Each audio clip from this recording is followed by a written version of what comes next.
Eh, no, yo agradezco sinceramente, primero, la presencia de ustedes y segundo, el hecho que la Fundación Arizmendi me haya propuesto cerrar el año con esta charla.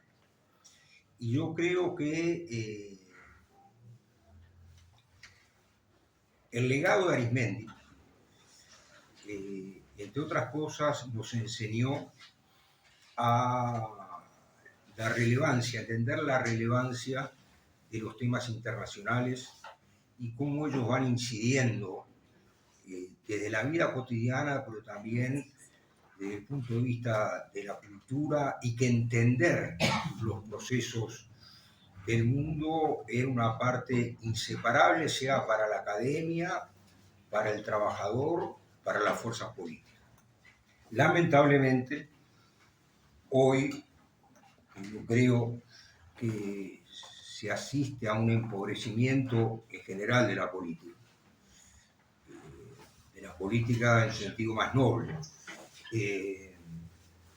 En ese empobrecimiento, una de las principales víctimas es la subordinación, en muchos de la ignorancia de los temas internacionales.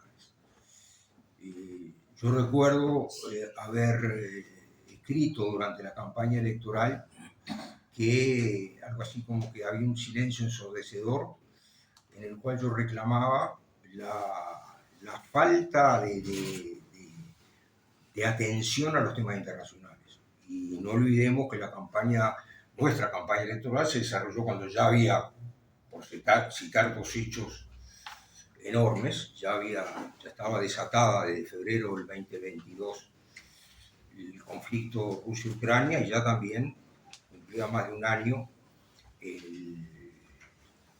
el asesinato de los más de 1000 y tantos judíos por el ataque de Hamas, y sobre todo ya estaba en proceso de genocidio perpetrado por Israel al pueblo gazatín.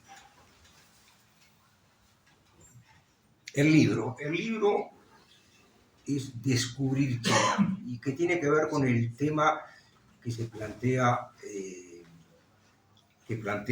la invitación, que dice Entender China. La verdad que el título no es mío, sino como lo sugirió Diego Santos, amigo que está acá y que me estimuló mucho para escribirlo, porque mi primer intención era entender China, pero el descubrir, y por eso yo hago énfasis en el prefijo des, creo que es el real objetivo de mi libro, como el de estas charlas. En sentido, el des es sacar el velo de estereotipos, de prejuicios que cubren el entendimiento de China. Uno nunca, como voy a intentar explicarlo acá, uno nunca va a entender China si no es capaz de sacarse por un momento, por lo menos por un momento, esos prejuicios que el entender es un proceso cognitivo, pero que no le permiten entender. Mientras esté velado, esa capa nunca se va a entender. Eso no quiere decir entender, no quiere decir compartir, al contrario, puede ser discrepar en todos los términos, pero por lo menos aproximarse con ciertos elementos y despojarse de otros que no permiten esa comprensión.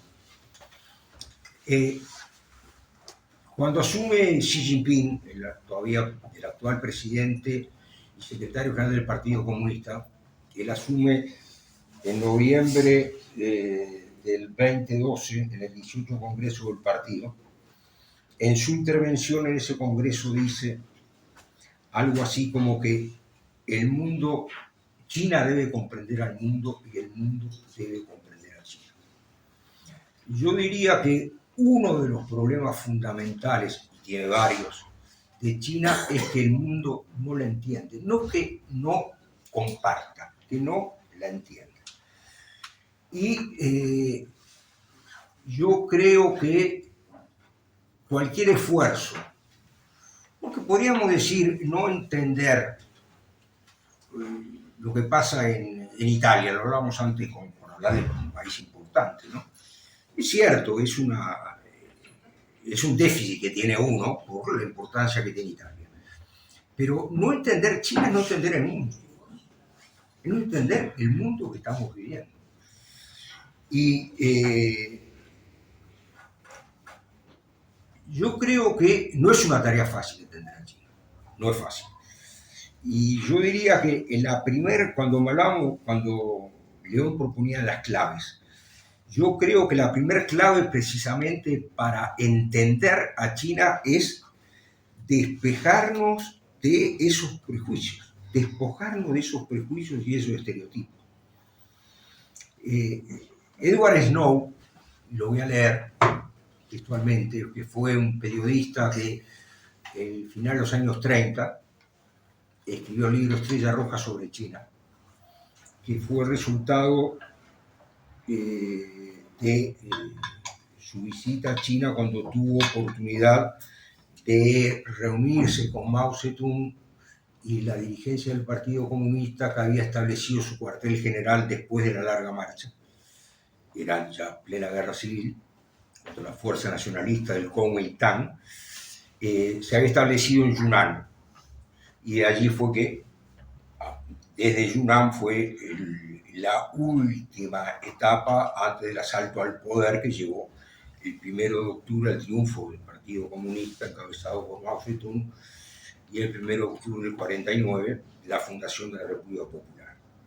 Y Snow decía que en su libro fue el primer occidental que se tomó el trabajo intelectual y político para que Occidente empezara a entender lo que era lo que ya estaba haciendo el fenómeno chino. Y él decía, la mayor dificultad a la hora de juzgar a China desde Occidente está en el enfoque y la aplicación de nuestros propios valores a una civilización completamente diferente. Pensamos que nuestra forma de ver la convivencia humana no solo es la correcta, sino que debe ser universalmente aceptada y adoptada por todas las culturas del planeta. Yo creo que es una definición justa, o lo mismo, lo que a mí me gusta también recordar una frase del Talmud que decía de que algo así como no vemos las cosas como son, sino como somos. Y Occidente mira al mundo, sobre todo hacia Oriente, de acuerdo a su propia estructura de pensamiento, convencido de que esa estructura, que esa concepción del mundo es universal y vale en todos los casos. Hay que pensar que China es la única civilización de la antigüedad con raíces absolutamente diferentes a las nuestras, que sobrevivió más de 5.000 años y que si persistimos en tratarla como si fuera o debiera ser un producto de nuestra propia civilización, nunca la vamos a poder entender. Nunca. Y yo decía, por ejemplo, yo pregunto acá o al presidente Orsi, ¿qué es Zhongnanhai? No tiene idea. En cambio, si pregunto qué es la Casa Blanca o qué es el Kremlin, el 99% sabe. Y Zhongnanhai es el equivalente a la Casa Blanca, al Kremlin en China. Es la sede del poder. Doy este ejemplo para dar una idea precisamente, y para Uruguay, China no solo es el principal socio comercial, sino que tiene efectivamente en su perspectiva de relaciones una importancia, como lo dice el acuerdo que han firmado, la asociación integral estratégica. En cambio, minimizamos, subestimamos la importancia de China o la reducimos en cuanto a la cantidad de toneladas de soja o de carne que podemos exportar. Y eso es un déficit, no solo, repito, no entender China cuando es fundada la República Popular en 1949, uno lo podía entender porque efectivamente China estaba entre las 10, 12 países más pobres del mundo. Hasta 1978 vivió aislada del mundo. Pero no entender China hoy es no entender el mundo. Porque no hay rincón de cualquier decisión política, económica, financiera, diplomática en la cual China sea protagonista directo o indirecto. Yo decía, no es una tarea fácil. Y saben también, entre otras cosas, pues si uno analiza la historia, Occidente nunca tuvo que entender otras culturas, porque las conquistó militarmente y las sometió políticamente. Si uno lee la historia, efectivamente. Entonces, la actitud que privilegiaba Occidente era esa, en la cual durante siglos esa suerte de eurocentrismo le impidió o se resistió a reconocer que hay sistemas y concepciones distintas y que pueden tener un valor absolutamente distinto, pero que para esos pueblos forman parte de su cultura, de su idiosincrasia, de su forma de ver al mundo. También es complejo entender por qué China se considera un país socialista, a pesar de que su modelo ha hecho del mercado una clave de su éxito. ¿Por qué China, siendo un país gobernado por el Partido Comunista, ese Partido Comunista alberga en su seno empresarios multimillonarios? ¿Cómo explicarlo? ¿O cómo entender que un partido comunista marxista-leninista incorpora la filosofía confuciana y la fuerza y además se nutre de ese magma civilizacional en su concepción de la política y muchas de las ideas enseñanzas de, como veremos en un párrafo aparte, de Confucio forman parte de la práctica política y uno entendiendo, para entender la política de 2025 de China, tiene que entender o no puede descuidar la aproximación a las enseñanzas de Confucio, del maestro, del sabio entre los sabios, como le llaman aún los chinos. Tampoco, digamos, más que entenderlo, porque creo que se entiende, pero es difícil aceptar, en el caso de China, que lo que todos coinciden, propios y extraños, amigos y enemigos de China, el milagro chino, con su espectacular crecimiento, su modernización épica, que ese milagro haya sido obra y gracia de un partido comunista,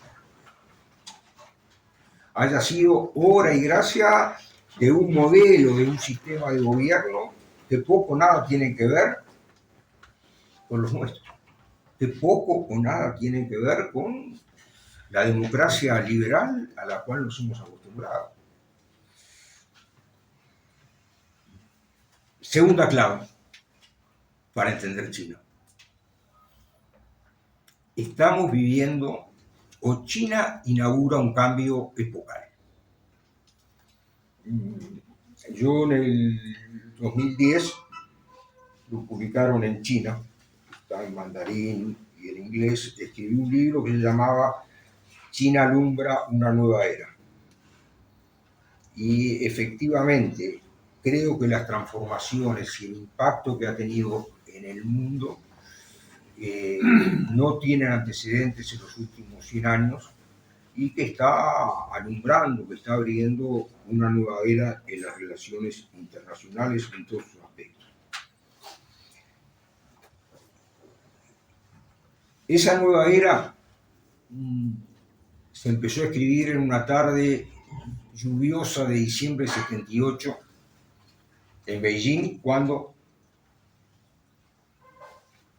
reunidos en un hotel, el Comité Central del Partido Comunista Chino aprobó lo que aún hoy se llama el proceso de reformas y apertura de China, que fue impulsado, ejecutado en una dirección colectiva, pero con la impronta de Deng Xiaoping, en mi opinión, el estadista más importante, sin duda, de la segunda mitad del siglo XX.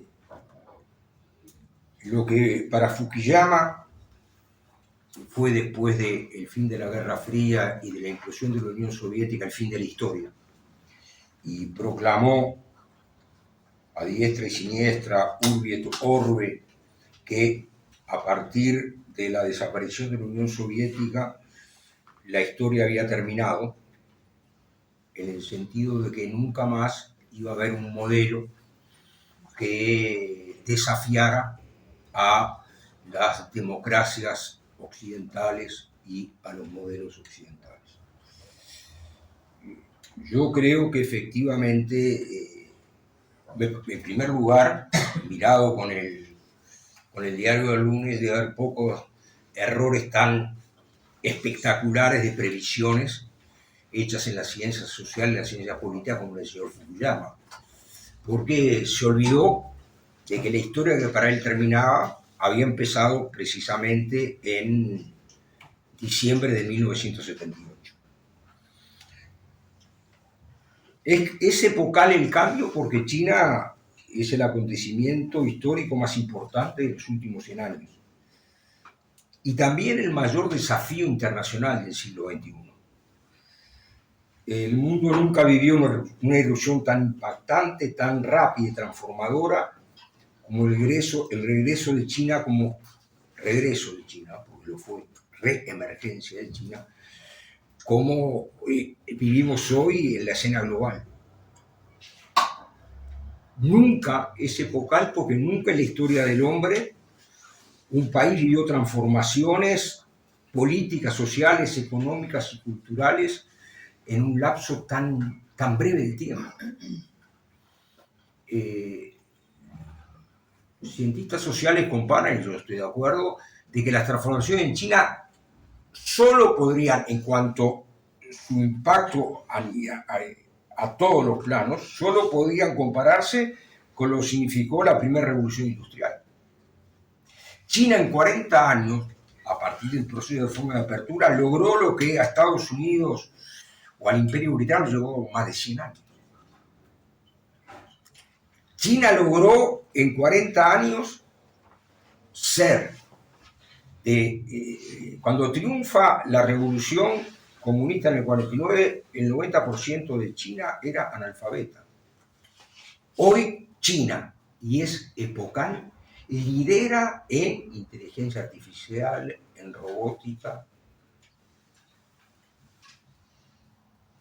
en computación cuántica y también, un último estudio de la Universidad de Harvard dice que de las 25 principales ciencias tecnológicas actuales, 17 son lideradas por China. Entonces, esa transformación, sin lugar a duda, aparte por la importancia que tiene China, desde su población hasta el impacto, está llevando a un cambio de época. Es de época también porque por primera vez en la historia moderna, el país más poderoso del planeta, o el segundo o el primero más poderoso del planeta, no es occidental. Eso no existía en la historia moderna, sino que es una civilización absolutamente distinta a la nuestra. Y China nunca va a ser. China importa y con gran inteligencia ha incorporado, incluso en su construcción democrática, también me voy a referir a eso, ha incorporado valor del occidente, ni que hablar a nivel de tecnología, ni que hablar a nivel de intercambio académico. Digo, la gran operación, la magnitud de la operación de Deng Xiaoping, cuando dice reforma y apertura, fue abrir a China no solo para proyectar a China hacia el mundo, sino para que el mundo también se introdujera en China y aportara a ese proceso épico de desarrollo de China. Y quien piense como se pensó, que a partir del avance de China, China inexorablemente iba a occidentalizarse, se equivocó. O que China iba a desembocar en una democracia de estilo occidental, se equivocó. Porque descuidó en su análisis lo que efectivamente China significa, ese magma civilizacional que no tiene nada que ver, es otra clave, con lo que es nuestra civilización. Es epocal también, porque por primera vez en la historia hay una fuerza que emerge con la intensidad de China sin recurrir a ninguna guerra contra otro país. Occidente, y hay cientistas que lo llaman el Producto Interno Bruto empapado de sangre, su crecimiento económico, su influencia fue a partir de guerras. Y China es el único país, y lo sigue siendo hoy, el único país miembro de los 5 miembros permanentes del Consejo de Seguridad de Naciones Unidas, que nunca participó en una guerra más allá de sus fronteras. Nunca. No lo pueden decir ninguno de los otros 4 miembros. No lo puede decir Rusia, no lo puede decir Estados Unidos, no lo puede decir Francia. Entonces, eso también es epocal. Y ¿saben también lo que es epocal? Que la erupción de China es un acto de democratización global. ¿Por qué digo esto? Porque efectivamente, si uno analiza, hasta la reemergencia de China, hablo de la historia moderna, el 15%, que era Occidente, dominaba al 85% de la población del mundo, que era el resto. La erupción de China, y efectivamente que es también epocal, el cambio del eje de gravedad del mundo económico, mundo político, del mundo financiero, de Occidente a Oriente, hace que hoy tenga un protagonismo, a partir de China, tenga un protagonismo mucho mayor el 75% de la población del mundo. Eso es epocal también. No, el 15% que era Occidente ya no domina al 85% restante del mundo.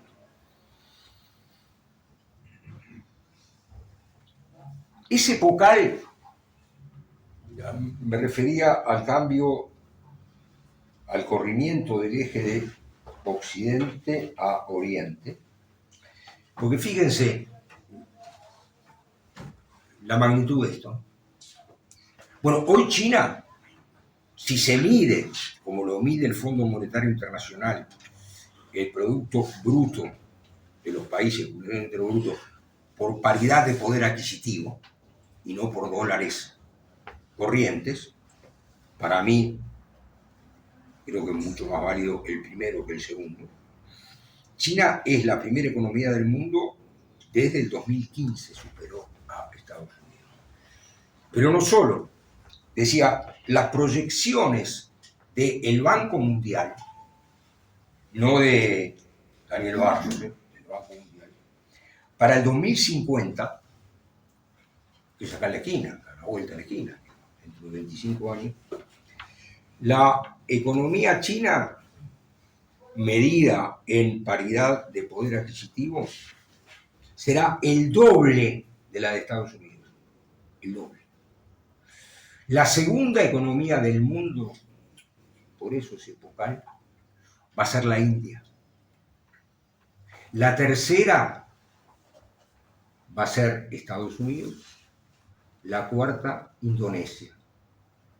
Y dentro de las 10 principales economías del mundo, ninguna va a ser europea. Eso es un cambio de era, absolutamente.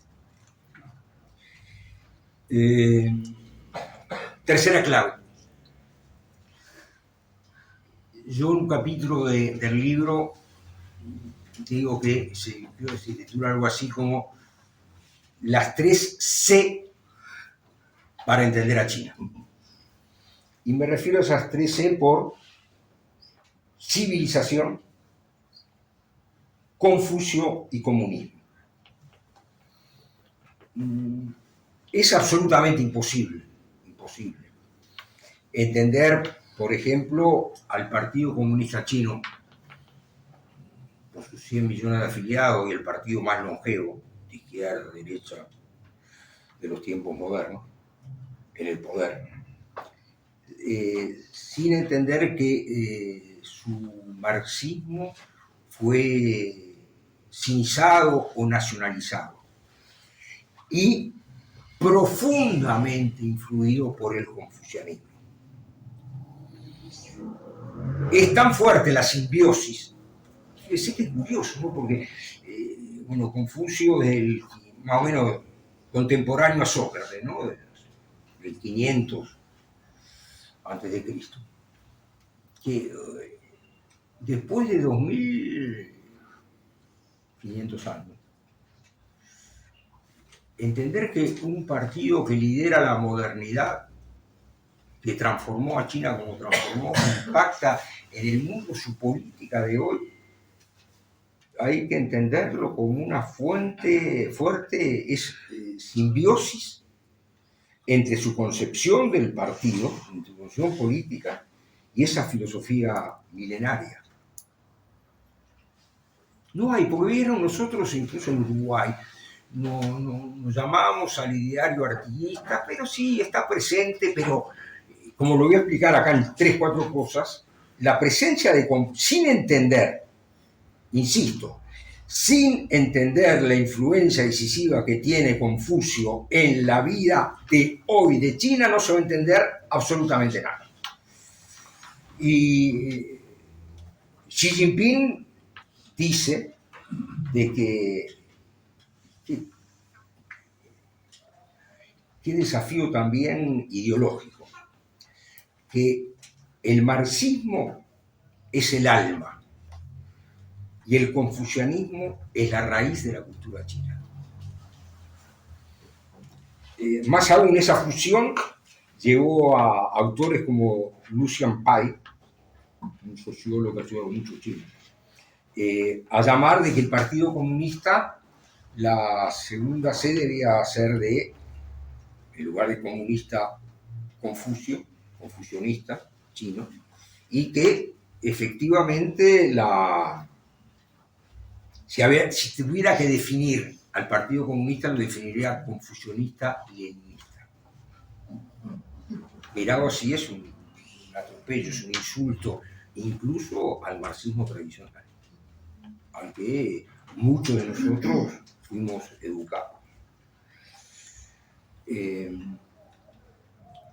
Y para que entiendan eso, me voy a referir, para ver la importancia de Confucio y entender a Confucio para explicarse, no para compartir, repito, ciertas políticas chinas.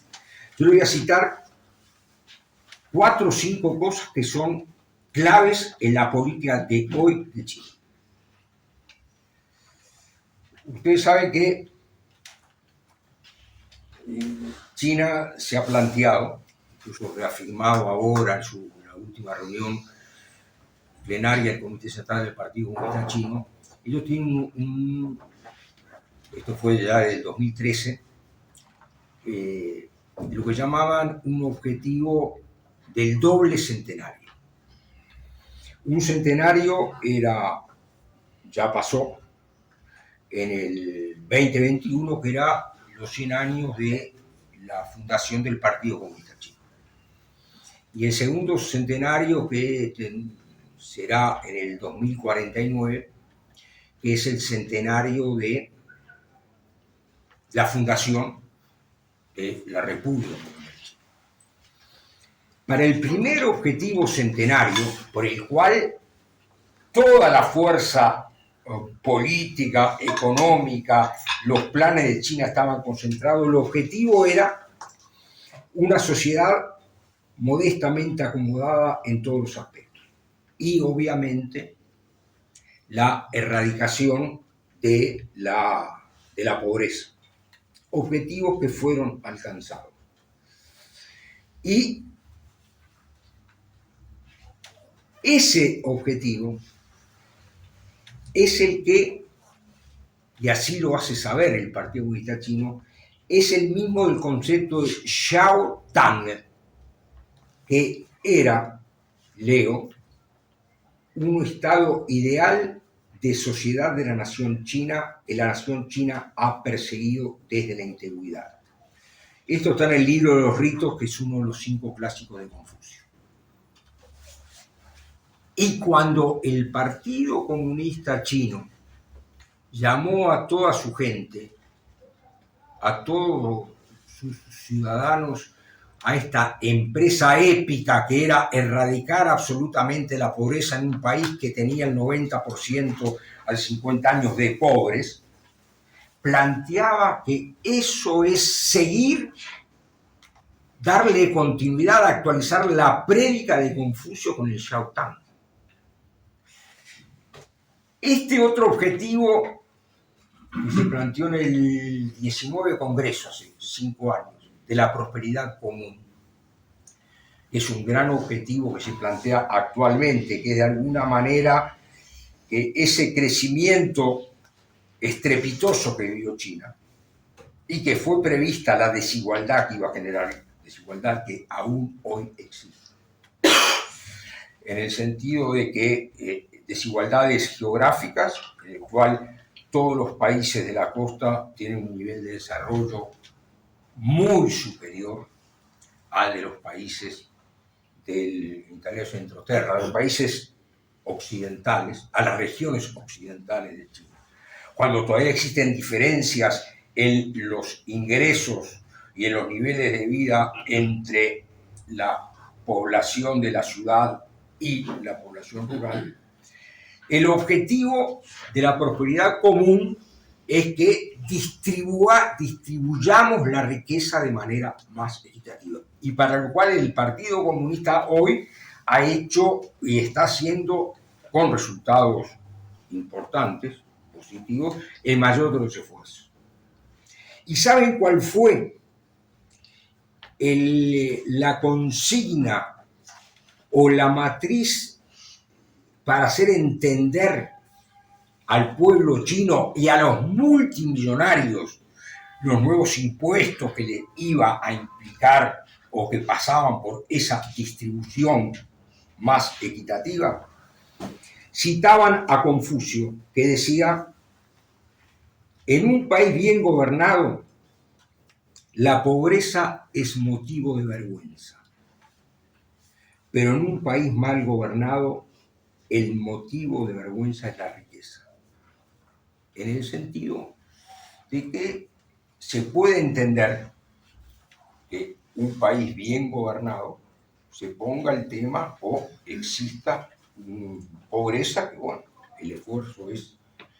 Pero lo que no se puede admitir es la vergüenza de una riqueza mal distribuida. Y todo el esfuerzo político de hoy se nutre de la concepción confuciana, y así es mejor entendido por el pueblo chino a partir de esa máxima, de eso que... y las dos vergüenzas, yo también hay un subcapítulo que hablo de eso. La primera vergüenza fue abolida en el 2021 cuando China declaró al mundo de que no tenía más ningún ciudadano bajo el límite de la pobreza absoluta. Y la segunda vergüenza, la distribución de la riqueza, es la que hoy se plantea con la gran consigna de la prosperidad común.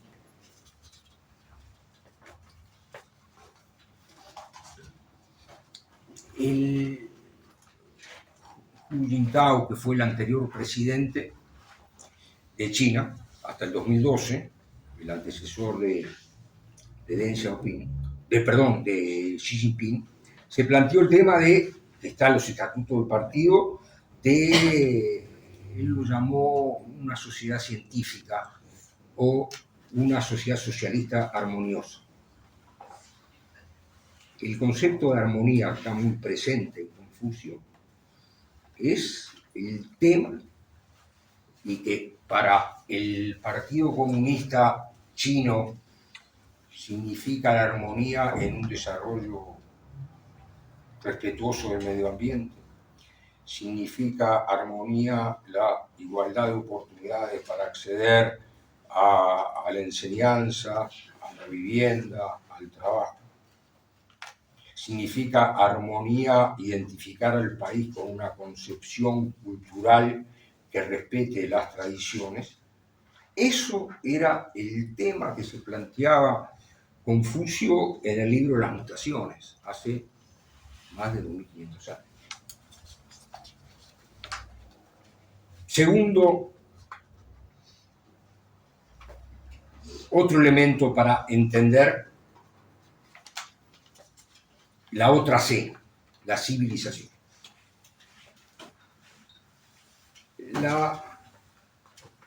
Hay también un cientista social que dice de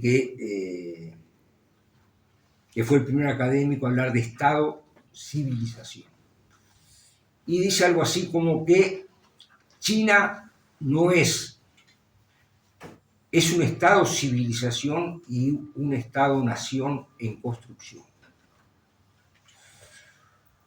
¿Qué quiere decir esto? Los Estados-naciones nacen en la Paz de Westfalia en 1600 y tanto, después de la Guerra de 30 años.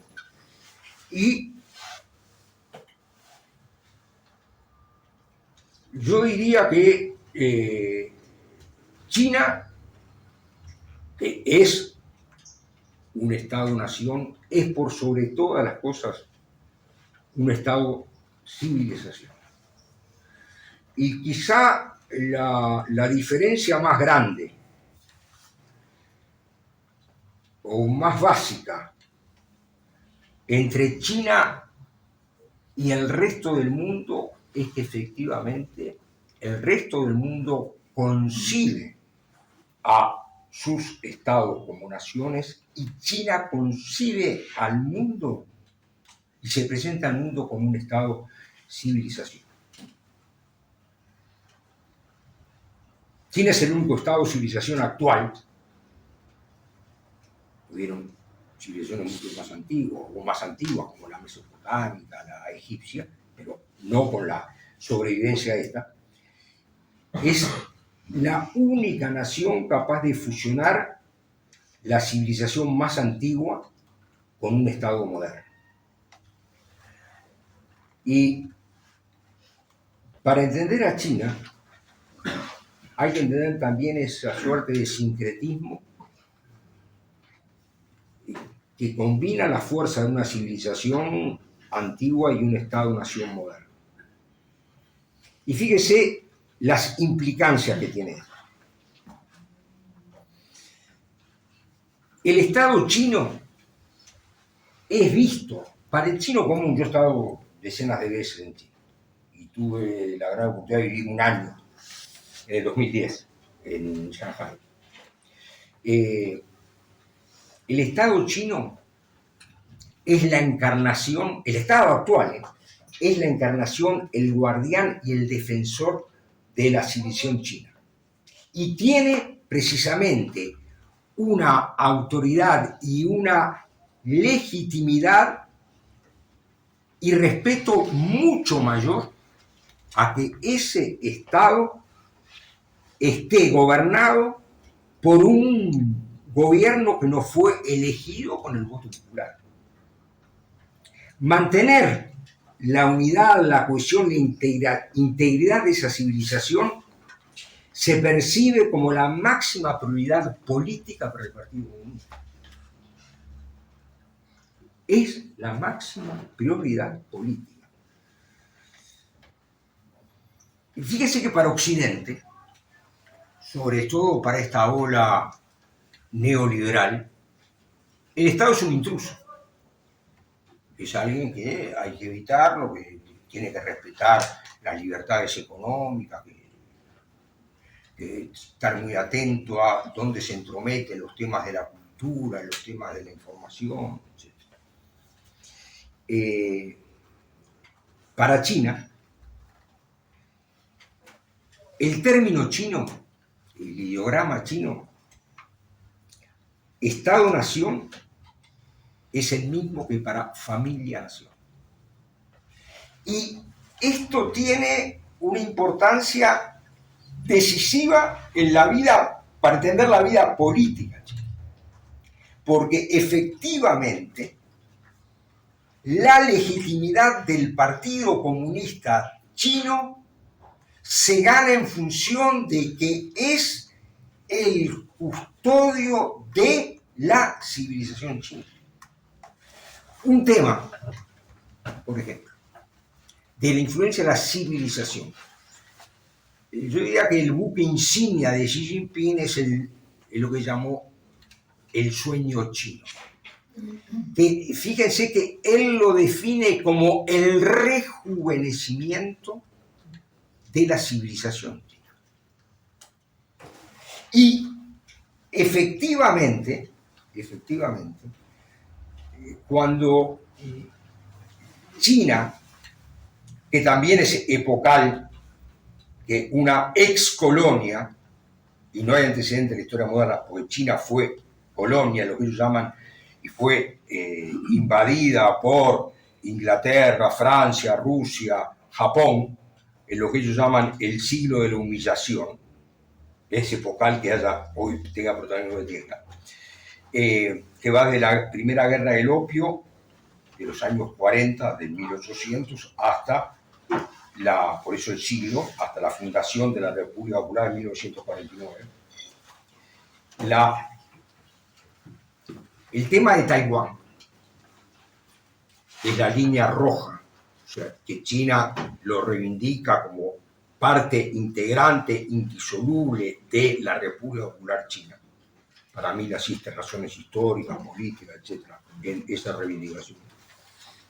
El tema de Taiwán, y que tiene una importancia decisiva en esto, es de estos días, que la Nobel primer ministra japonesa, Takeishi, que se permitió amenazar o provocar a China diciendo que en caso de que China se entrometa con Taiwán, Japón respondería militarmente, y que es un casus belli hoy con China y Japón.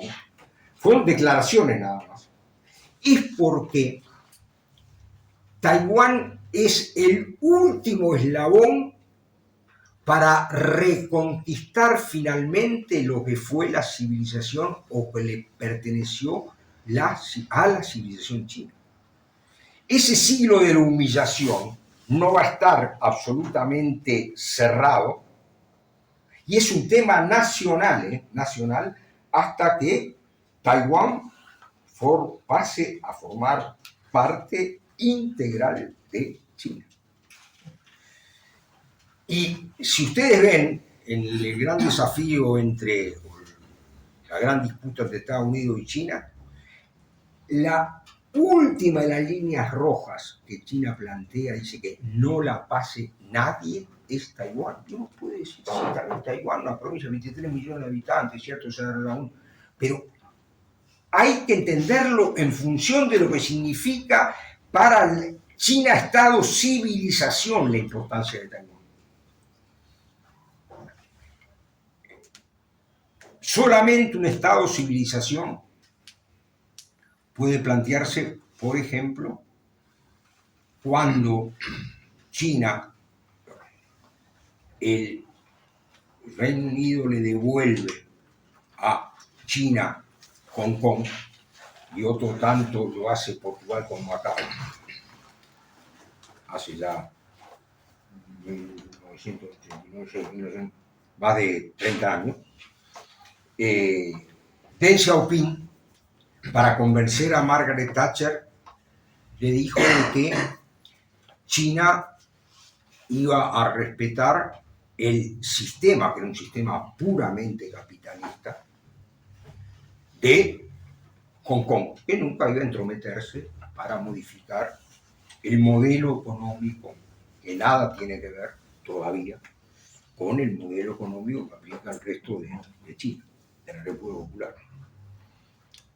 Y nadie le creyó. Los occidentales decían, no, no, igual fue recuperado Hong Kong y Macao. ¿Y saben por qué? Porque, y doy el ejemplo de la unificación de Alemania, de las dos Alemanias, de Alemania Oriental y la Occidental. Para un Estado-nación no se concibe que en un solo país convivan dos sistemas. Y la prueba está, la unificación de Alemania significó que Alemania Oriental pasó a adoptar exactamente el mismo sistema de la otrora Alemania Occidental. Solamente un Estado civilización que tiene idea de sus raíces culturales, que tiene idea de su magnitud, que tiene idea de su población, que tiene idea de su historia milenaria, puede permitirse, sabemos, el lujo, como ocurre en todas las civilizaciones, que convivan dos sistemas. Nadie creía en eso. Y aún hoy, Hong Kong y Macao, basta ir y ver que tienen su sistema, tiene poco que ver o nada que ver, pues el capitalismo más, llamémosle, no sé, descarnado, que existen en ese país, en esa ciudad puerto.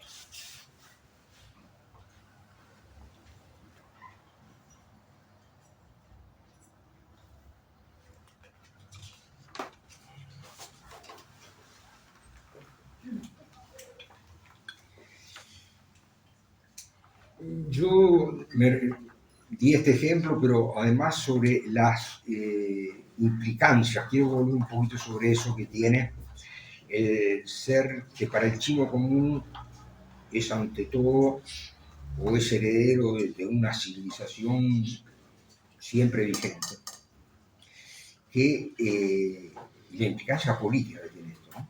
Para el gobierno chino.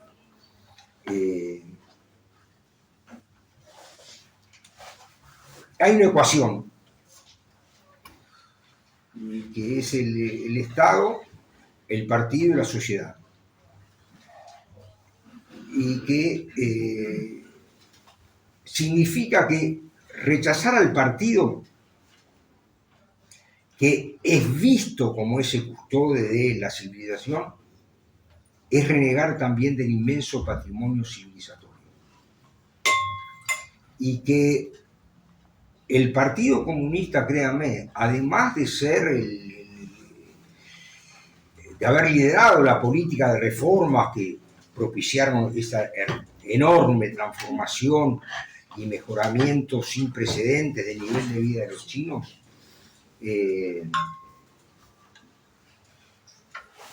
es que ese protagonismo se entiende porque es el que exhibe hoy día en sus políticas y respeta la civilización milenaria china.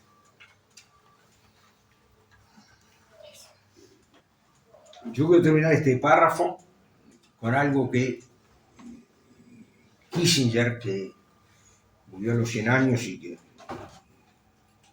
ha sido siempre, y que yo creo que fue el estadista occidental que mejor entendió China.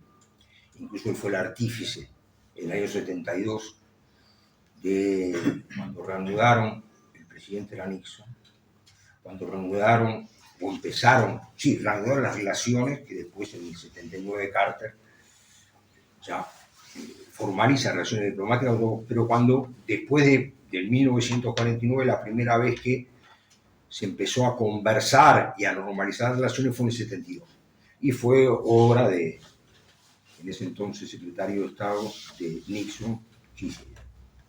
Y Kissinger, en su libro China, que es un libro muy recomendable, porque es la visión occidental y de un hombre que algo entendía de, más allá de la discrepancia que muchos de acá podemos tener con Kissinger, entendía mucho la realpolitik, decía: China es única. Ningún otro país puede presumir de una civilización tan larga e ininterrumpida, ni de una conexión tan íntima con su antiguo pasado y los principios clásicos de la estrategia y el arte de gobernar. Y efectivamente, así es China, de que su arte de gobernar, y lo vivía discutiendo, y acordando, sintiendo en ese momento con Mao Zedong y Zhou Enlai, que era el primer ministro, era de que estaba presente en todas las conversaciones el tema de la civilización china.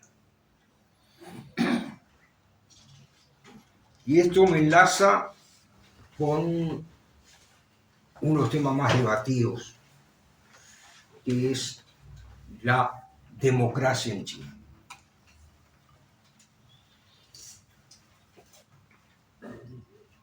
Yo voy a empezar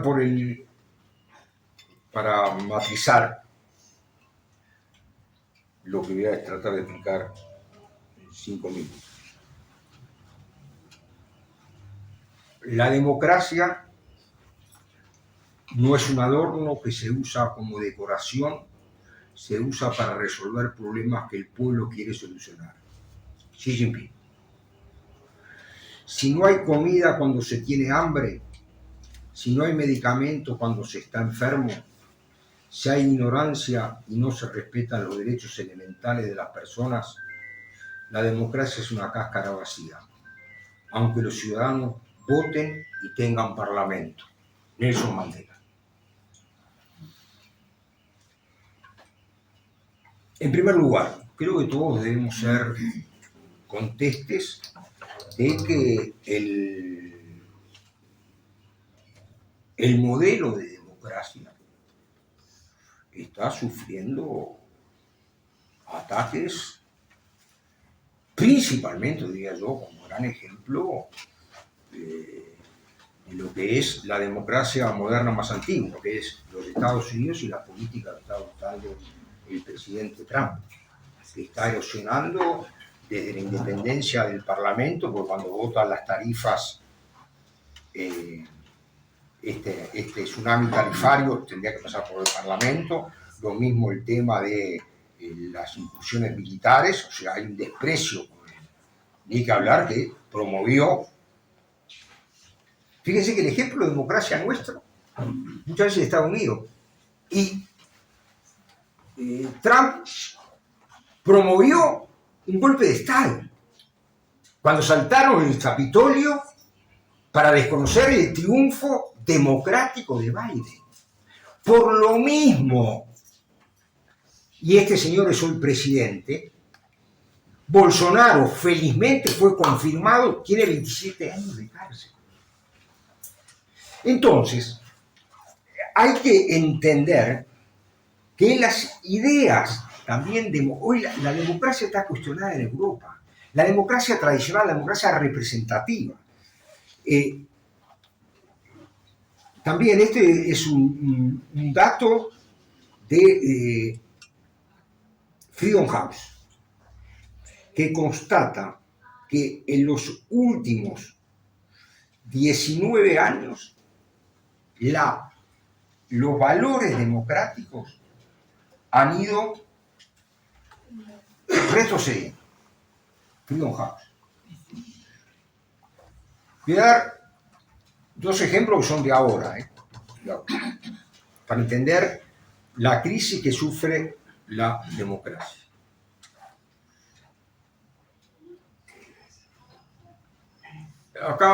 Hace 4 días, se desarrollaron elecciones regionales en 4 regiones importantes de Italia. En Italia el voto no es obligatorio, pero votó el 38%.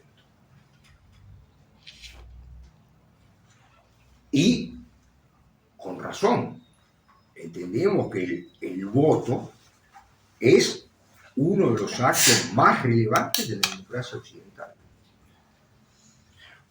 Una encuesta, otro ejemplo, para ver el proceso de deterioro de la democracia.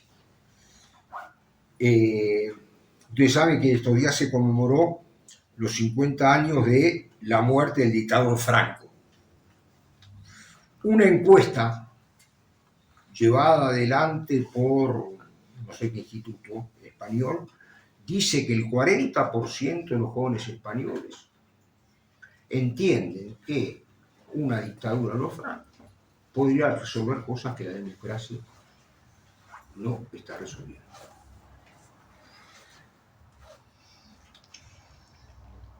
Entonces, creo que tenemos que ser modestos cuando pensamos que el tema de la democracia está sometido a un profundo cuestionamiento y el problema de la democracia no es exclusivamente chino.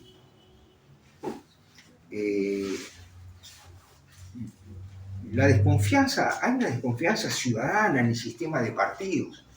Hay electores que no se sienten representados por ver promesas incumplidas en campañas electorales. Señores, la ADF, el segundo partido, que es hoy el segundo partido de Alemania, tiene raíces, y no las niega, nazistas. Estamos hablando del segundo partido de Alemania que superó a la histórica socialdemocracia alemana. En Hungría, el señor primer ministro Orbán le interesa tanto la democracia, sus instituciones, como le puede interesar, no sé, la pornografía más barata. Italia está gobernada por los hermanos de Italia, que es la ultraderecha, y que, a pesar de y que ganó, estamos hablando de las elecciones, que son absolutamente libres, etc. La fuerza de los hermanos de Italia es absolutamente la principal fuerza política y que se expresa en el gobierno, pero que no reniega públicamente de su matriz fascista. Y puedo seguir con ejemplos de todo tipo, en el cual la democracia está cuestionada.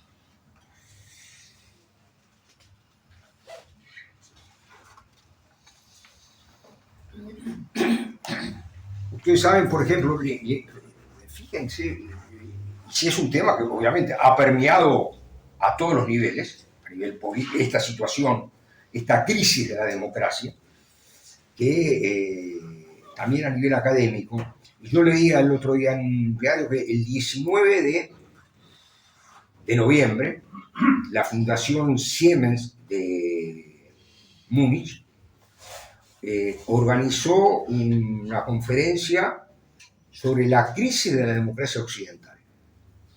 Y uno de los filósofos más importantes, todavía vivo, también casi de 100 años, como Habermas, se dedicó a destruir, el concepto de democracia.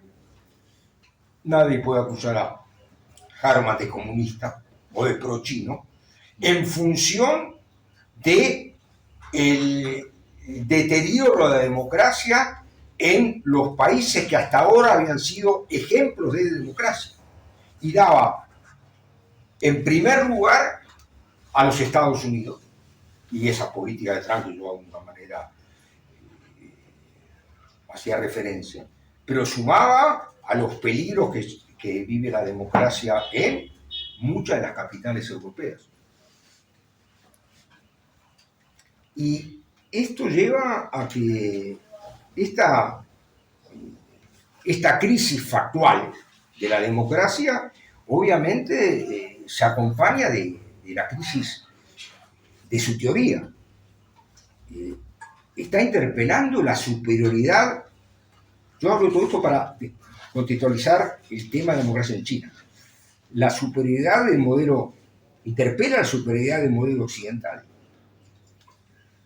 Y más aún, y acá ya me meto más en el tema China, cuestiona a la democracia como un valor universal en el cual se puede aplicar a todos los países del mundo sin distensión de historia, sin distensión de cultura, sin distensión de costumbres.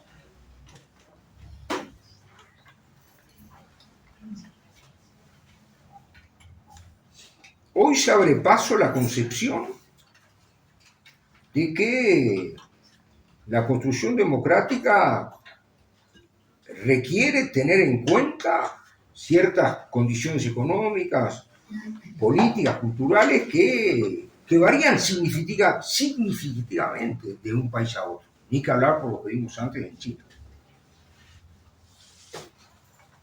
Yo soy de aquellos de que no reniego, creo que hay valores universales de la democracia, pero que también creo que la democracia es la combinación que fusiona ciertos valores universales, que hay que seguir peleando por ellos, pero con las especificidades que son absolutamente irrepetibles y que dependen de cada una de las historias de cada uno de los países. Esa universalidad a la cual nos acostumbró Occidente de su concepción de la democracia no puede ignorar esas singularidades.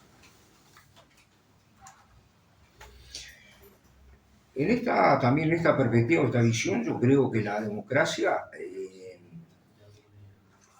que reafirmar la inexistencia de la democracia en China, así, in totum, es un acto de soberbia y yo diría de un prejuicio egocéntrico. Porque efectivamente, si uno aplica el modelo concebido por las democracias occidentales y liberales, China nunca, absolutamente nunca, me refiero al bipartidismo, me refiero a ciertas concepciones de las elecciones, del voto, la representatividad, etc. China nunca va a ser un país democrático. Pero, por suerte, se está abriendo camino también en China, y no es nuevo, sino que fue a partir antes de la caída de la última dinastía Qing, que cae en 1912, el tema de la democracia y la construcción, lo que se llama la democracia con características chinas, ha estado presente en todos los ámbitos, sea en el ámbito político, principalmente en el Partido Comunista Chino, sea a nivel académico, y es permanente el debate sobre las peculiaridades de la democracia china, como es permanente el debate de qué cosas habría que aplicar, y lo han hecho, después me refiero a eso, del modelo occidental, pero siempre antes y como condición sine qua non, deben ser sinicizadas, o sea, deben ser esas concepciones aplicadas a la realidad china. Y, por ejemplo, usted sabe que en China hay un sufragio universal en todas las aldeas y pequeños poblados, exactamente como existe en Uruguay. Pero ellos tienen una concepción de la democracia en el cual dicen que la democracia no se debe medir por un problema de procedimientos, sino que tiene una democracia de contenidos y que tiene que ser una democracia que exprese también la capacidad y los méritos de los elegidos. Incluso ellos se llaman, no ellos, hay un canadiense, yo creo de los mejores, Daniel Bell, que mejor han entendido el fenómeno político chino, que le llama una democracia vertical meritocrática, en el sentido de que en China, para llegar a medida que uno va subiendo esa escala de la democracia, llamémosla el sufragio universal, la pequeña aldeas, y va subiendo, eso se hace más restrictiva y se empieza a manejar para los candidatos, que también un sistema que no voy a repetir, no voy a explicar ahora porque es muy largo, aquellos que han demostrado en su trayectoria tener méritos suficientes y han probado ser buenos administradores locales, ser buenos administradores provinciales, ser buenos ministros, etc. Xi Jinping, si uno ve por decir uno, hizo toda la fila, desde ser secretario del partido en una aldea hasta ser encargado de las Olimpiadas del 2008, que proyectaron a China en su máximo esplendor por primera vez al mundo, de ser secretario del partido de la provincia de Zhejiang, de la ciudad de Shanghái, hasta llegar a ser secretario general del Partido Comunista. Yo lo llamo eso en un subcapítulo del libro Honor al Mérito. Pero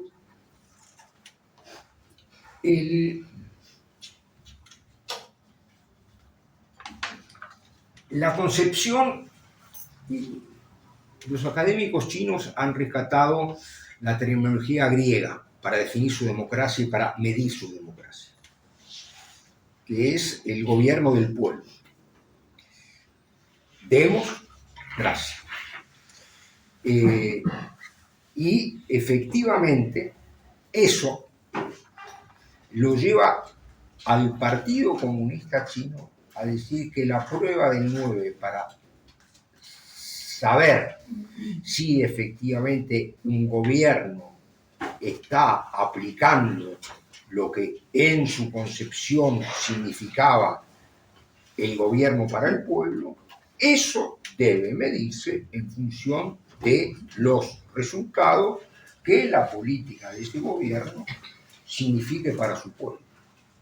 Y allí vuelvo a un tema que ha sido recurrente y por eso pusieron una clave para entender, que es el concepto de lo que se llama el Tianmin. El Tianmin es un concepto también confuciano, que es el mandato del cielo. Y fíjense, esto es lo que es. Según la concepción confuciana, los emperadores recibían por derecho un mandato en una visión cósmica del cielo para ocupar y decidir de la suerte de su pueblo. Pero al mismo tiempo, sus súbditos tenían el derecho a rebelarse en caso de que ese emperador no cumpliera con su principal cometido, que es efectivamente darle satisfacción a las necesidades del pueblo. Y creo que Mencio, el principal discípulo de Confucio, decía una cosa así como que el agua lleva ayuda al barco, en ese caso el barco era el gobierno, pero también lo puede dar vuelta. Y a diferencia de lo que fueron las monarquías europeas, en el cual el emperador recibía un mandato divino, la concepción de China es de que efectivamente no hay un mandato divino, pero que sí efectivamente el emperador, y que no me sienta capaz que hay algún chino acá, podría, no sé, ofenderse, Pero pongan en un segundo emperador, Partido Comunista. El emperador podría ser derrocado, y así pasó. En la historia china han habido sublevaciones porque a raíz que le hacían responsable al emperador, porque decían que era una señal del cielo, de que no estaba ese mandato, las carestías, las inundaciones, los terremotos, etc. Entonces, creo que no sé quién, pero decían de que el emperador moderno es el Partido Comunista, en el sentido de que el Partido Comunista está recibiendo ese mandato que le implica el resolver las necesidades de su gente. Y debemos reconocer que en esa concepción, lo mismo volviendo a la etimología de la democracia, son abrumadores por lo que se llaman los resultados, los beneficios para el pueblo atraídos al Partido Comunista. Abrumadores, no hay antecedentes de conquistas sociales, de conquistas económicas, de bienestar, de longevidad, de la cultura, y eso es el Partido Comunista Chino, nos guste o no nos guste, pero son inocultables. Y en esa ecuación es la que ellos dicen, y han habido esfuerzos muy importantes en espacios cada vez más democráticos, de libertades, de la sociedad civil, etc. Pero que efectivamente, cuando hablamos de democracia, ¿por qué no hablamos de aquellos gobiernos que tienen capacidad de dar soluciones a la gente? Que vemos que muchas de las democracias occidentales no las están dando, y que la distribución de la riqueza es la que es, etcétera, etcétera.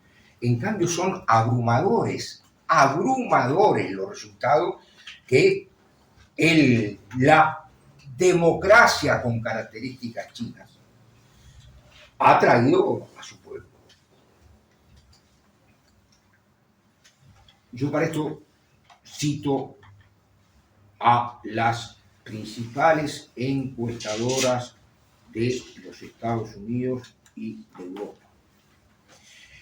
No hay encuesta hecha por, entre ellos también, la Universidad de Harvard, hechas en China, que den menos, repito, hecho por consultoras occidentales, menos de un 80% de aprobación a la gestión del gobierno. No la hay. ¿Eso sustituye la concepción nuestra del sufragio universal? No, es otra cosa.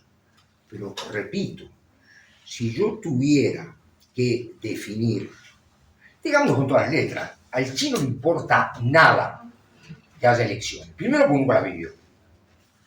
Que haya las libertades que, y cuando hago así no lo estoy haciendo peyorativamente, las libertades a las cuales nosotros nos acostumbramos. Para el chino es importante la seguridad.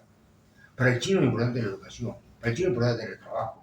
Para el chino es tener quien sea el portador de algo, de una civilización que ellos la sienten hoy como nosotros podemos sentir lo que está ocurriendo en el día de hoy en el departamento de Tacuarembó, en el sentido como algo de todos los días. Entonces, también al momento de juzgar la democracia china, no solo tenemos que entender que hay características propias de China que no hacen aplicable el modelo de la democracia occidental, sino también entender. En esa encuesta, ¿saben lo que dicen los chinos? También el 70, le preguntan, ¿China es una democracia? Dicen sí. Dicen que sí. Repito, eso lo pueden buscar, busquen en el chat GPT, GTP, que dice las encuestas sobre el nivel de adhesión del pueblo chino a su gobierno o lo que piensan China de su gobierno, y es una democracia. Entonces, pues nunca la vivieron lo que es la democracia nuestra. pero además porque se sienten representados en su gobierno. Es un gobierno que ha logrado satisfacer con creces las necesidades. Último, clave. Yo lo llamaría, por ser diplomático, esto entender lo que es la globalización con características chinas. ¿Por qué digo diplomáticamente? Porque efectivamente en la quinta clave es entender lo que hoy significa para el mundo una concepción de la globalidad que tiene China y la concepción que promulga, lidera los Estados Unidos sobre las relaciones internacionales. Yo creo que nosotros asistimos, y para mí es clave esto, a lo que Gramsci en los cuadernos de la cárcel llamó un interregno, hablo del 28, 29. Y Gramsci decía que un interregno era, y acá también vuelvo un poquito a lo que hablábamos antes del cambio de la nueva era, un interregno decía que hay un mundo que muere y otro que aún no termina de nacer. Y en el interregno, hablo del 28 o 29, así es, en el interregno nacen los monstruos. Para Gramsci, que ya estaba uno de los intelectuales más importantes del siglo XX, fundador del Partido Comunista Italiano, estaba en los cuadernos, se escribió la cárcel de Mussolini. El monstruo fue Hitler. Hoy, en mi opinión, el monstruo se llama Donald Trump, que es aquel en el cual ha surgido entre este periodo, entre un mundo nuevo que nace y que está muriendo y otro que aún no termina de nacer.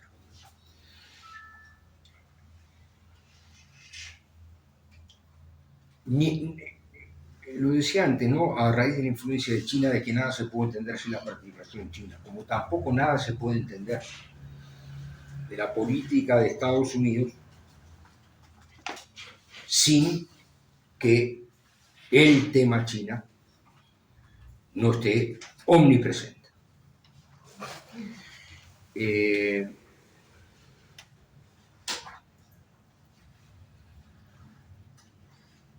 Vivimos una reedición de la Guerra Fría. Y fíjense que, para citar algunas también textuales, la concepción o lo que entiende Estados Unidos cuando se plantea el tema China. El asesor de seguridad de Trump, la primera presidencia, Robert O'Brien, hablaba que el secretario general del partido, Xi Jinping, lo acusaba, según él, porque se ve a sí mismo como el sucesor de Stalin. Y que Pompeo, ¿se acuerdan que era el último secretario de Estado de la primera administración de Trump? Decía de que el régimen del Partido Comunista es un régimen marxista-leninista, el secretario general Xi Jinping es un verdadero creyente en una ideología totalitaria, fracasada. Es esta ideología la que fundamenta su deseo, que se ha extendido durante décadas, de lograr la hegemonía global del comunismo chino. La estrategia de seguridad nacional, ya en la época de Biden, definió a China como el único país que tiene tanto la intención de redefinir el orden internacional como el poder económico, diplomático, militar y tecnológico para hacerlo.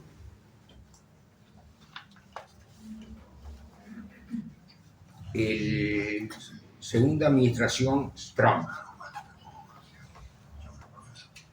Michael Waltz, asesor de seguridad. Creo firmemente que el Partido Comunista Chino ha entrado en la Guerra Fría con Estados Unidos y su objetivo explícito es reemplazar el orden mundial liberal liderado por Occidente que ha estado vigente de la Segunda Guerra Mundial. Marco Rubio, antes de ser ahora nombrado secretario de Estado. Comillas, la China comunista es el adversario más poderoso al que se ha enfrentado Estados Unidos en la memoria reciente. A veces olvidamos que nuestros antiguos enemigos, como Alemania nazi y la Unión Soviética, tenían economías más pequeñas que la nuestra. ¿Por qué cito esto? Porque efectivamente la situación internacional está viviendo en ese tránsito, en ese interregno, peligros como no se recuerdan. Se acaban de cumplir 80 años del final de la Segunda Guerra Mundial en el 45, que fueron 80 años, el periodo más largo de tiempo desde el Imperio Romano, en el cual no hubo las grandes potencias en guerra. Hoy, producto y responsabilidad, porque yo desafío que alguno de ustedes encuentre documentos oficiales chinos, y cuando hablo de documentos oficiales de Estados Unidos, hablo ni más ni menos de la estrategia de seguridad de Estados Unidos, en el cual se declare que el peligro efectivamente que vive el mundo son los Estados Unidos.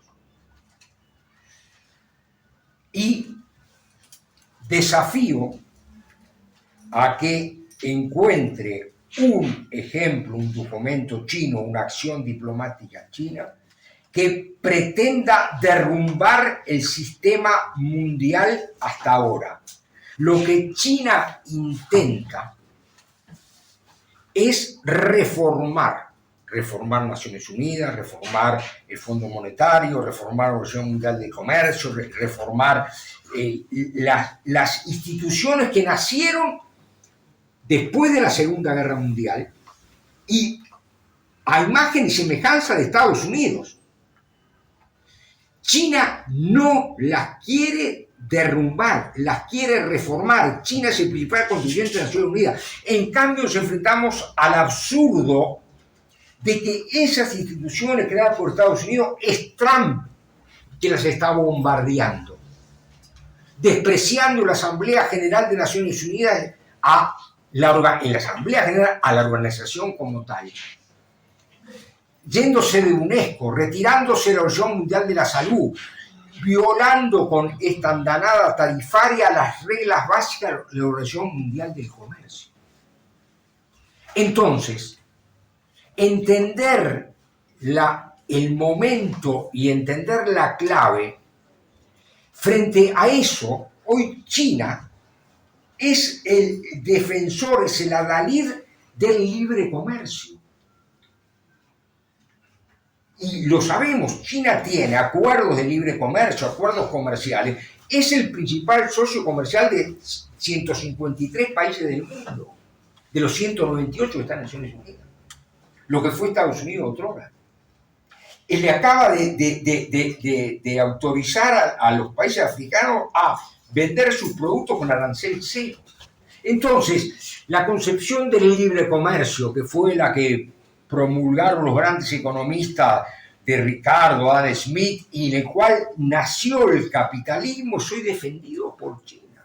Y es atacado por los Estados Unidos, es atacado por Trump. Entonces, el entender este fenómeno nos obliga también a, ¿cómo puedo explicar?, a desentrañar la magnitud de los peligros de este mundo. Vivimos lo que se puede llamar la postdemocracia, postdiplomacia. Fíjense que el señor Trump pretende llegar a resolver el conflicto, que lo iba a resolver en una semana, ¿no? Porque ya lleva casi un año en el mandato, Ucrania y Rusia sin la opinión de los ucranianos. Y le dice, después lo cambia, pues así, ¿no? O aceptás esto antes del Thanksgiving, ¿no? El Día de Gracia, le dice a los ucranianos, te dijo, chiquito, toda la ayuda. O resuelve el tema que no lo ha resuelto. Y desprecia a Europa. Lo llama parásitos, inútiles.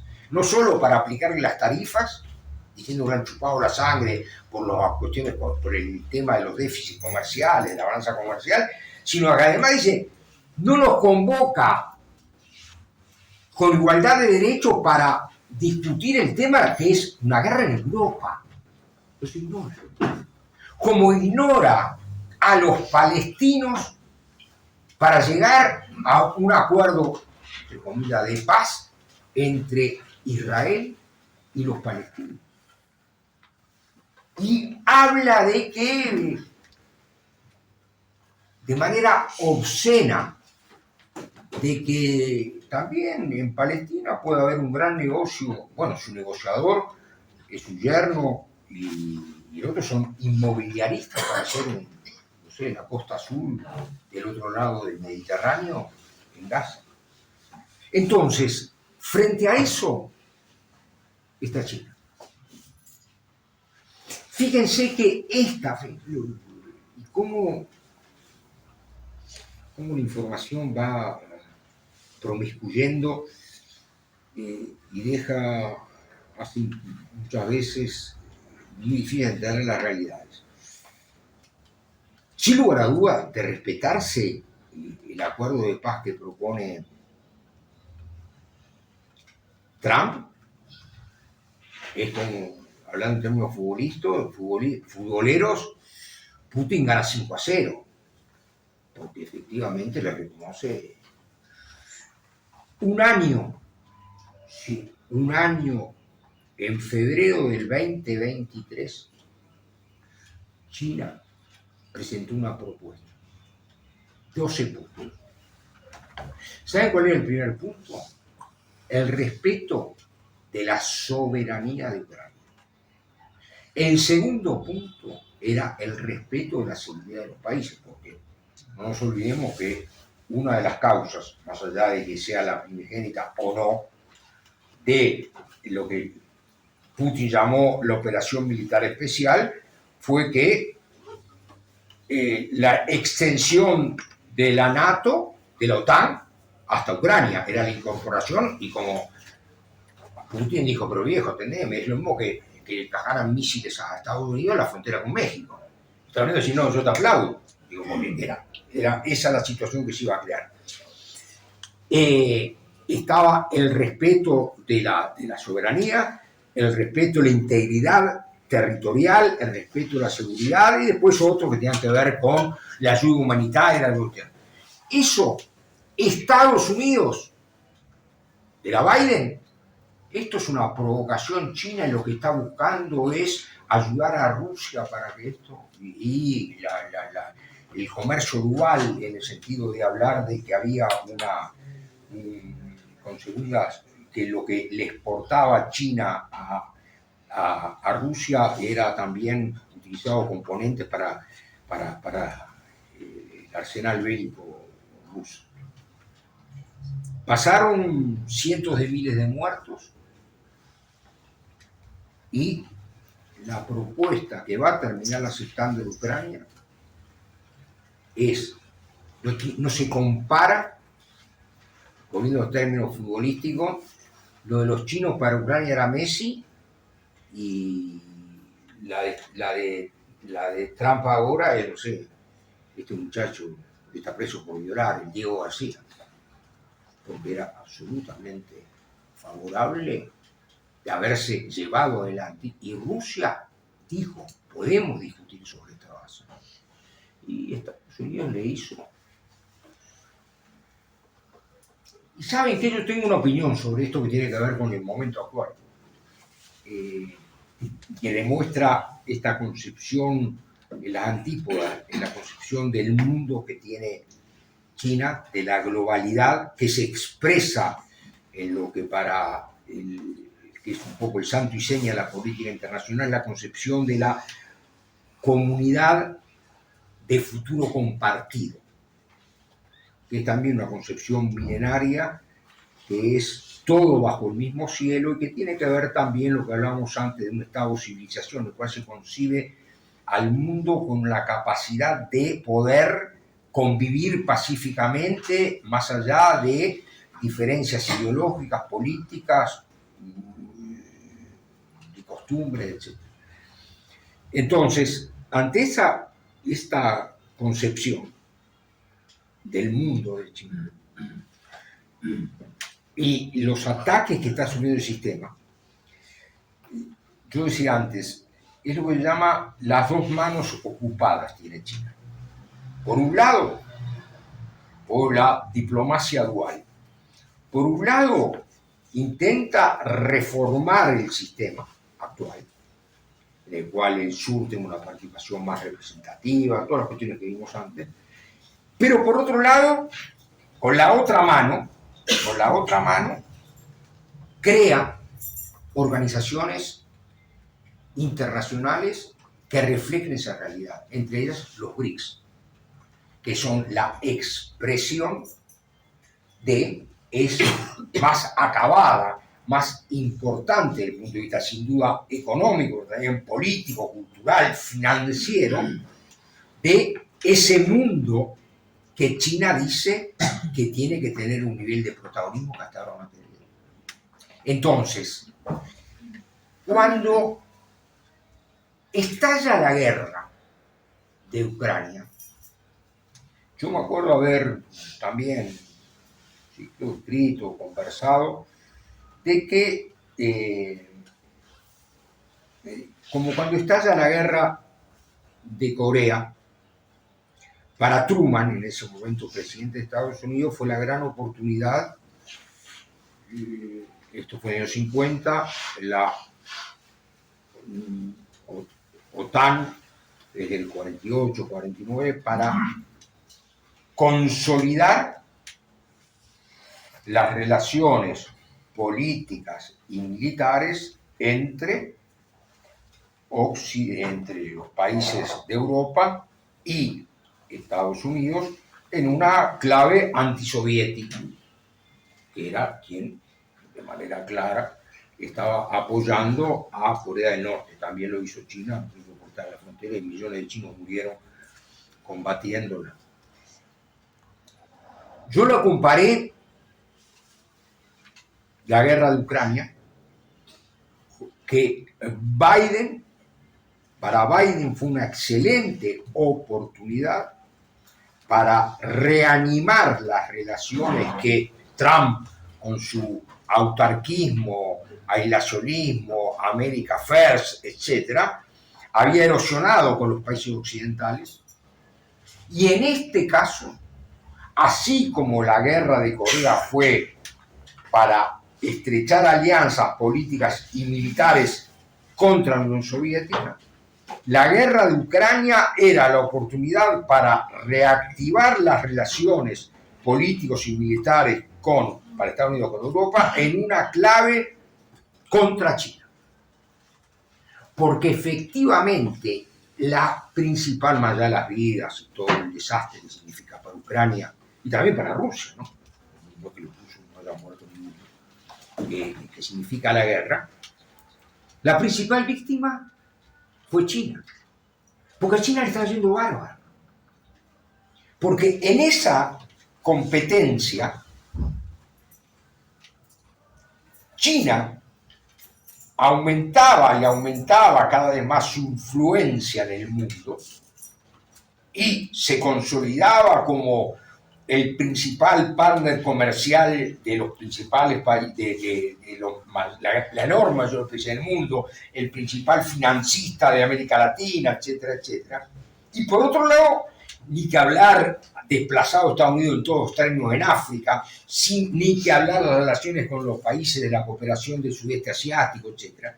Ese orden, esas dos manos ocupadas, es lo que Biden intentó efectivamente romper el tablero y en el cual la guerra de Ucrania es una oportunidad enorme para esa amenaza que está en el documento de seguridad de Estado de los Estados Unidos, pudiera en este caso alimentarse de un conflicto en el cual efectivamente China iba a perder, porque toda esta situación que sigue conmoviendo al mundo ahorita, comercial, financiero, que hay activos de miles de millones que hay que congelados, que utilizar, todo esto, a China no le favorece en absoluto. Y yo recuerdo, y con esto termino, es tanto que incluso dentro de los think tanks y revistas como el Foreign Affairs de Estados Unidos, cada vez se abre más paso la idea de los perjuicios que le está ocasionando a Estados Unidos la política de Trump. Esa política de desprecio a los aliados, esa política indiscriminada de tarifazos, etc. Y yo creo que China lo que está haciendo con esto es aquello que Napoleón decía, y que todo esto le va creando un espacio nuevo a China, que fue la gente mira frente a esto, ¿cuál es la barrera? ¿Cuál es el freno frente a todas estas provocaciones, este desprecio por aquello que Dag Hammarskjöld, que era uno de los secretarios históricos de Naciones Unidas, decía que el derecho internacional no nos llevará al cielo, pero nos salvará del infierno. Y es cierto, es cierto. Y el desprecio por el derecho internacional de Trump nos está llevando al infierno. Entonces, y repito, hay muchos en Estados Unidos que están pensando que le está creando las mejores condiciones para China. Porque el exabrupto así es como aquello, ¿cómo será la cascada cuando el gato pasa al trote? Y China está pasando al trote. Porque es evidente. Entonces yo creo que China, ¿sabe lo que está haciendo? Para mí, más allá de la prudencia que caracteriza la diplomacia de China, aquello que decía Napoleón: cuando ves al enemigo equivocarse, no lo interrumpas. Gracias.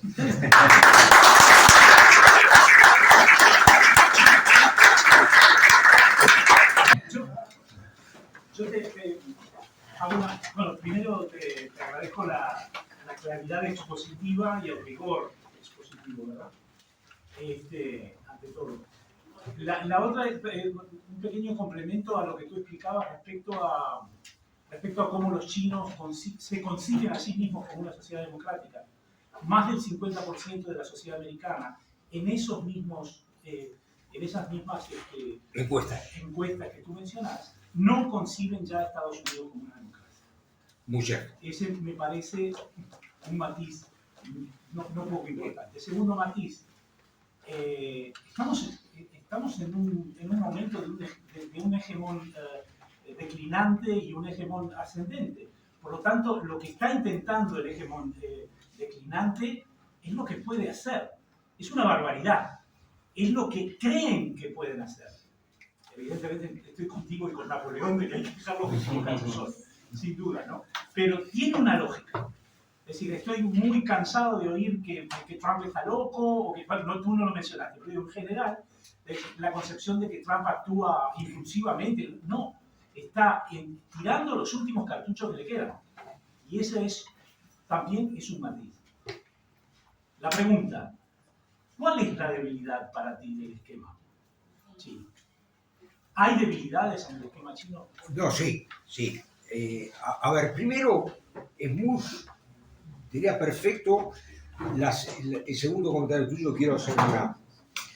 En el 2015,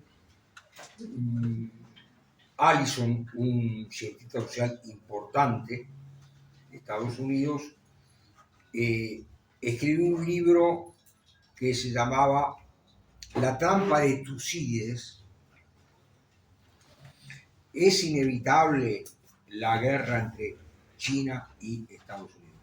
¿Por qué? Tucídides, que es considerado, ¿no?, el padre de la historiografía y del realismo político.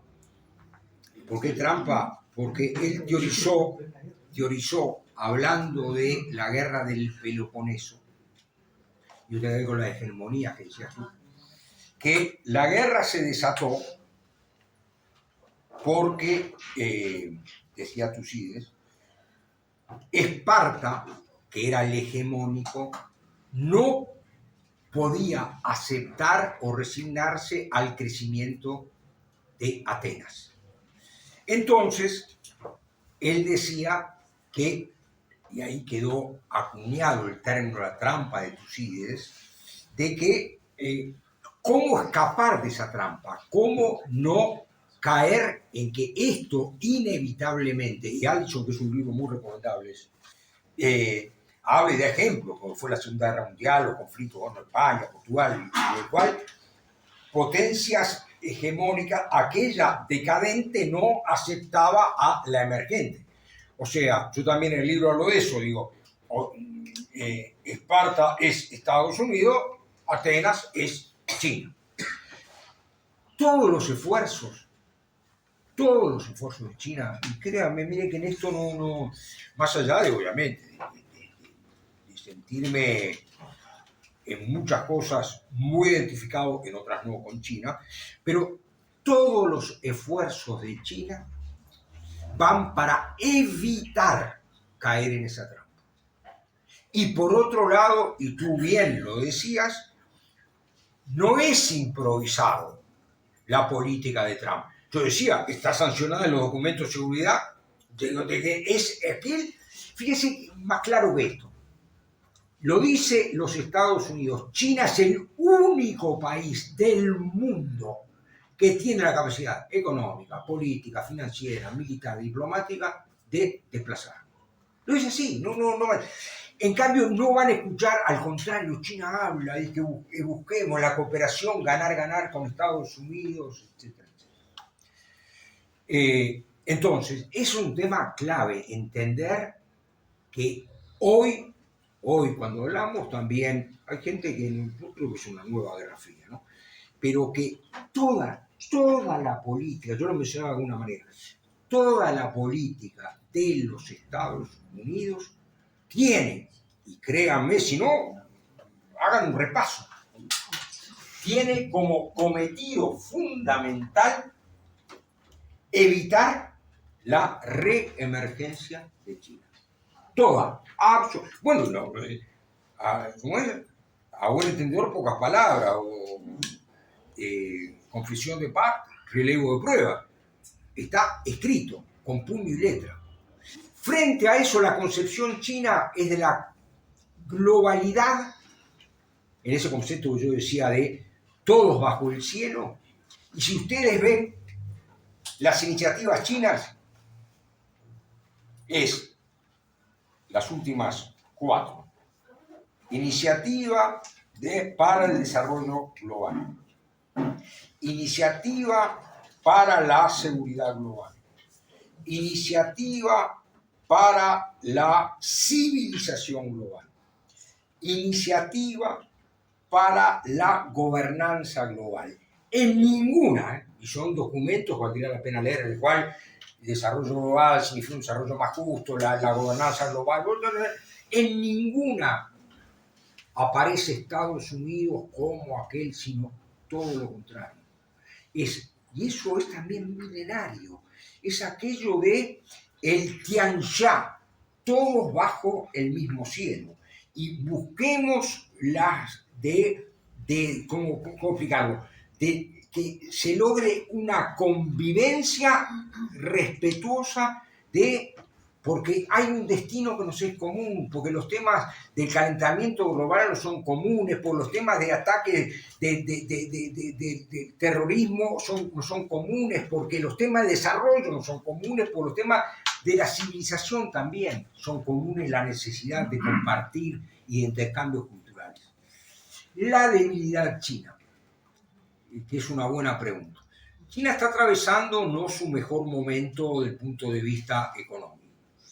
Ya aquellos 2 dígitos que caracterizaron durante años, 10, 11%, durante décadas, el crecimiento acumulado, Yo diría que una debilidad, en mi opinión, es que China tendría que hacer, eh, no estoy borrando con el codo lo que dije con la boca, en este caso, del concepto de democracia, etcétera, pero tendría que hacer un esfuerzo, porque tiene toda la capacidad para hacerlo, para entrar en un proceso que está en marcha. Yo no cité por no aburrir.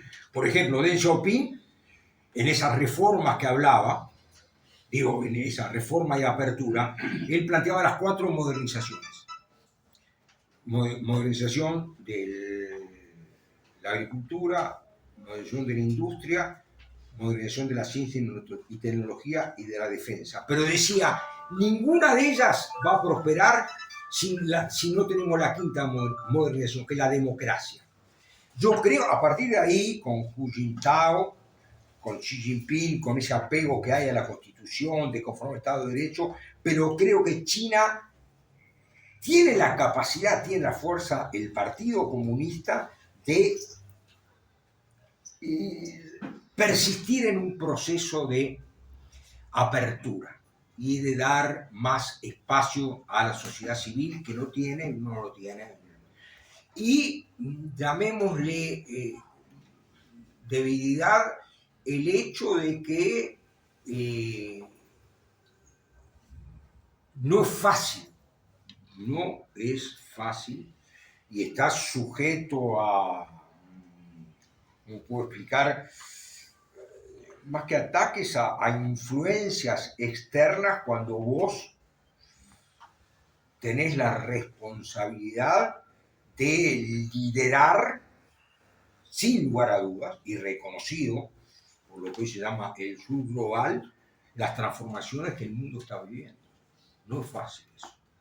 Y eso puede convertirse, si te equivocas, en una debilidad que naturalmente te caben las responsabilidades que le caben a cualquier país que hoy está protagonizando la escena internacional como lo está protagonizando China. Y espero que esas debilidades, y acá creo que todos estando más o menos de acuerdo con lo que es China, esas debilidades no aparezcan, porque si desaparece, si China sufre. Nosotros, ¿se acuerdan? Los uruguayos decíamos, como es, si Argentina estornuda, Uruguay se resfría, una cosa así. Bueno, se imagina si empieza a estornudar China, ¿no? Se resfría el mundo. Se resfría el mundo. Fíjense la magnitud en los últimos 10 años, el 30% del crecimiento de la economía del mundo se explica por el crecimiento chino, de la economía del mundo. A Estados Unidos el 12% que contribuye al crecimiento de la economía del mundo. Entonces se refería. Si esa debilidad que tienen, hay una crisis muy importante. China tiene como debilidad interna la crisis del sector inmobiliario, que fue terrible, terrible. En otros países, bueno, como pasó en los años 80 en el Japón, etcétera, explotó. Bueno, ni que hablar la crisis de Estados Unidos, ¿no? La subprime famosa, con Lehman Brothers y todo lo que llegó para el mundo. China la está llevando por la capacidad del Partido Comunista, de un Estado que interviene y que subvenciona. Y la otra debilidad, que hay un endeudamiento interno de las provincias, que es muy grande, que eso puede estallar en el sistema financiero. Hasta ahora lo han llevado yo diría con mucha maestría, pero son como talones de aquí. Otra debilidad, yo me sumo con las debilidades que decía la Biblia, que la están combatiendo, la corrupción. Porque imagínense un partido único que monopoliza el gobierno y el Estado, que está omnipresente. La corrupción encuentra un terreno para siembra que es enorme. ¿Saben qué? De las primeras cosas que hizo Xi Jinping fue la guerra a la corrupción, porque dijo, este es el talón de Aquiles que tiene el partido del gobierno chino, que sigue hoy esa guerra. Él la llamó la guerra contra los tigres y las moscas. Los tigres, que son, bueno, más de 2 millones fueron procesados, ¿eh? Los tigres son los dirigentes del partido, ministros, secretarios de provincia. Las moscas son los militares y funcionarios del Estado. Porque, atención, la debilidad que puede implicar que prospere la corrupción es enorme, porque todo el andamiaje en el cual se sostiene, que es el prestigio, la legitimidad del partido, se viene abajo y la última reunión de comité central, 4 generales, 4. No quiero hablar ni del Uruguay, se imagina el Uruguay con Jardama y con todas las cositas que nos acostumbró, no sé, acá se nos acostumbró en la administración anterior fundamentalmente, también en otras. ¿Qué hubiera ocurrido? Y en China en eso no tienen mano blanca. Hay casos de corrupción, no importa, son miembros del comité central, son un general o el vicepresidente de la Comisión Central Militar, que es más que el Ministerio de Defensa, acaba de ser destituido en octubre.